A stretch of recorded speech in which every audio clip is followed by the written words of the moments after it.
Munanya ayah bi contoh bak masalah du, sehingga makna du Allah Ta'ala dak teras adalah hana mengikat Allah dengan tempat. Ino na contoh ayah bak masalah kalam, sebut kalam pada Allah dan pada makhluk juga na sebut kalam, sehingga na sabuah pendapat mengatakan beda di antara tasbih dan tamsil. Mohon penjelasan ayah.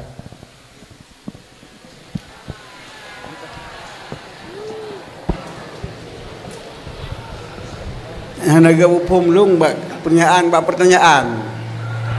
Beda di antara tasbih dengan tamsil. Nyata kai orang kita bagi orang kena hurang. Ke tasbih dengan ke tamsil apa beda? Bunuh perakalam le.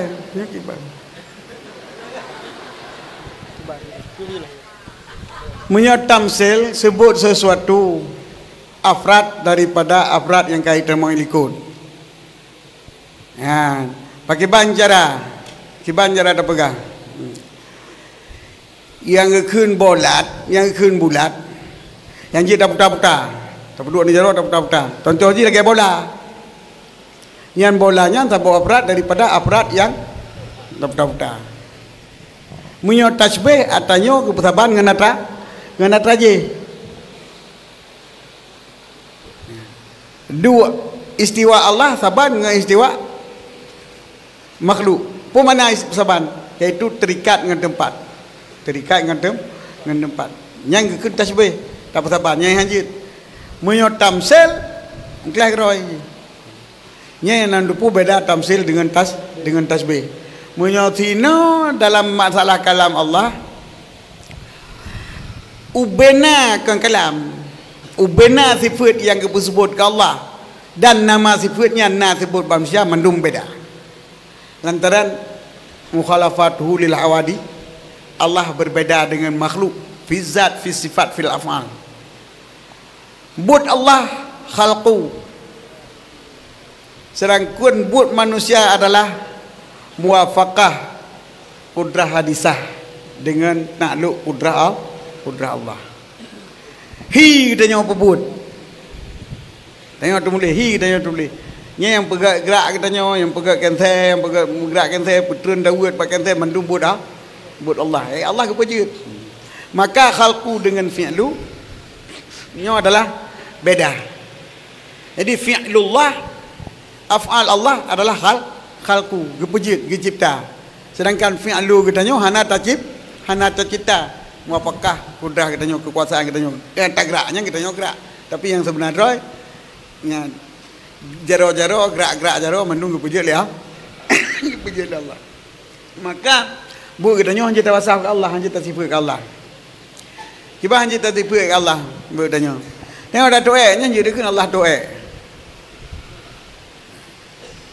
Pakan sebab katanya katanya pebut doa tapi yang kepejut tebit kepejut dua nya tu doa mendumnya yang kepejut Allah. Jadi khalqullah bukan buat katanya. Mungkin maka hanya takun Allah sembahyang. Allah sembahyang. Katanya orang sembahyang. Ke mana katanya sembahyang? Buatnya itu biar bagi kita katanya.